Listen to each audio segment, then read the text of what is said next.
Alright, so here we are with another 5-10 live play video, and we're starting off with this hand here, where Fitzy opens, cold call, and we are going to shove here. I squeeze, Fitzy 4 bets, and we win the pot. And this is by far the best outcome of this hand.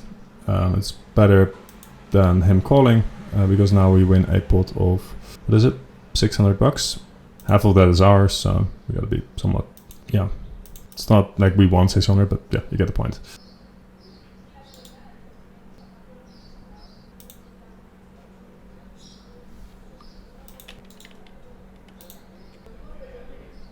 Alright.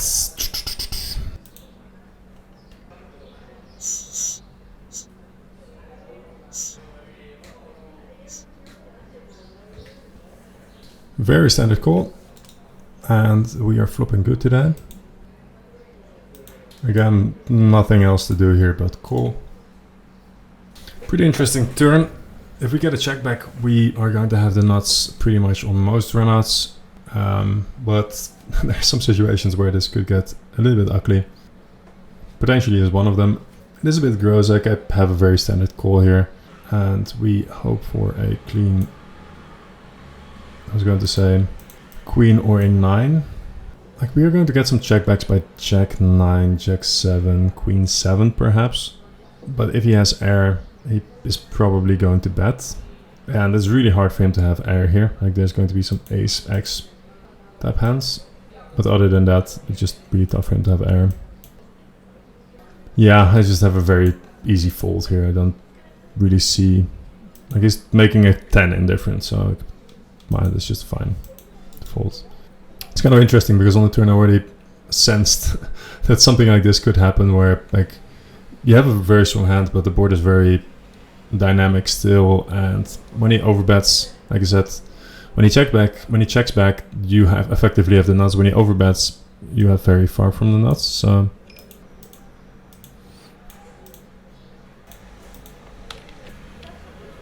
we threw out pre-flop, c-bet small on this board, and then on the flush closing, straight closing turn, we are going to do a lot of checking.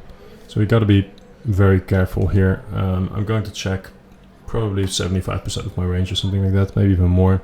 My opponent goes small, which is okay, although I expect a few more larger sizings, like maybe closer to 40%, half pot, something like that. My hand is interesting because I've got some additional equity, but I also might be dead at this point. I'm going to have a lot of hands with 1 diamond that can defend as well, so I'm just going to fold. I think this looks stronger than it is here.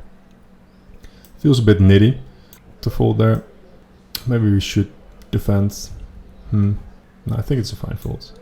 It's kind of tough, like versus this exact sizing, my hand has kind of a tough decision. Most of my range is doing okay, like if I've got ace jack, I'm calling.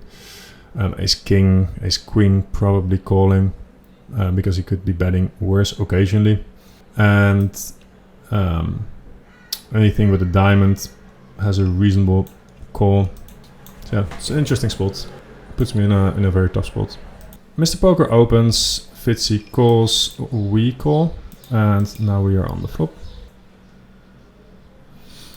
And we turn the nuts, which is always going to be good. Not automatically betting here. We're going to have a lot of trash that needs to check.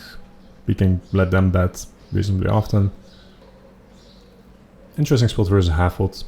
We could potentially raise now, or we could call. I think I'm going to call and then check raise the river. I feel like I'm getting a follow through on the river slightly more often because he goes with half pot rather than 1/3. And here we are going to shove. And we get a quick call. And we're good. On another table, we have this guy that is ready to play some street poker.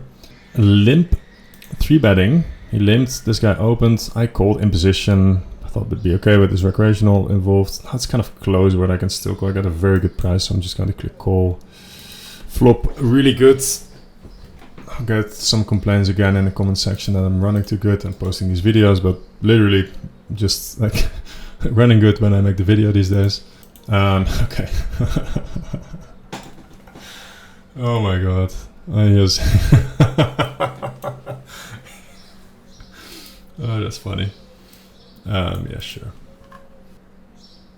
Oh god. That's hilarious. I'm guessing I'll get flamed for this. Even like a straight flush to top it off. What can we do?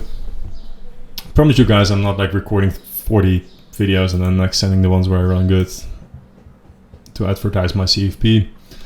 But if you're interested in running good, head on over to NachosPoker.com and I'm happy to invite you there. We have a Run Good Masterclass where we try to teach you everything that we can when it comes to running good. I'm getting a 3-bet here. Not sure about this rig structure, whether we should have some flats occasionally. Just going to go with a low frequency flat.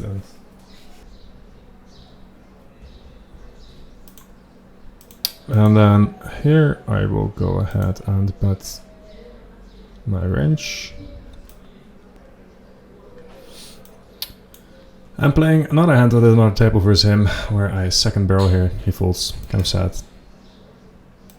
Alright, so here we opened the button versus Mr. Richmond, who might be irregular. I thought he was recreational. He might be irregular, to be honest. Let us see Mr. Richmond. How many tables are you playing? 1. Yeah, just 1 table. Still think it's a reasonable chance that this... Not sure about this play profile. Because I'm not sure if it's recreational, I'm just going to go with 3/4, which is not technically the correct sizing here, but it's a fine sizing. And I don't think...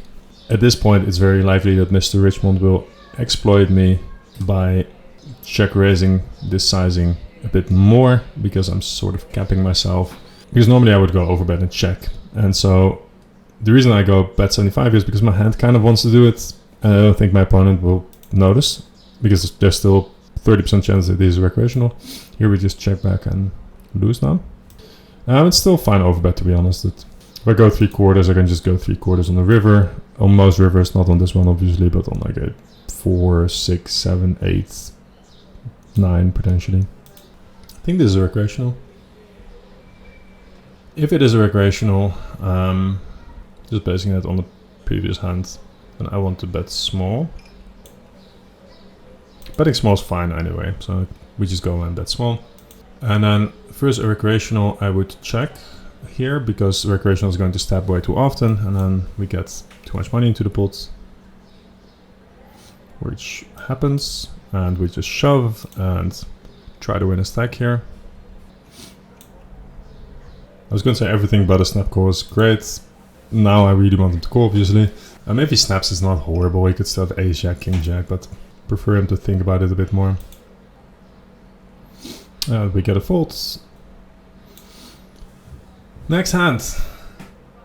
We are playing versus Pisco Sour, whom I don't know. I haven't been playing these GG games at 10-20 or 5-10 for that matter very frequently. We'll go ahead and barrel here with my hand. I think on a more blankish runout I would go ahead and go for a overbet on the turn. But now with the straight completing as well, I think I just want to go ahead and bet smaller. And here we are going to go for another bet.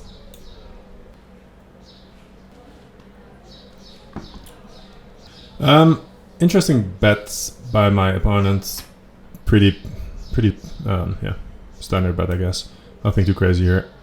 Actually not all that interesting. It's just my decision is a bit interesting because I guess like first half fold we can start thinking about folding. Maybe just pure call anyway. And we have some check raises there as well. And we get another bet. Since we beat some of his bet turn give up rivers, I think we just call. We river a pair, but I think it's generally not going to be good here. It is somewhat tempting to just rip here.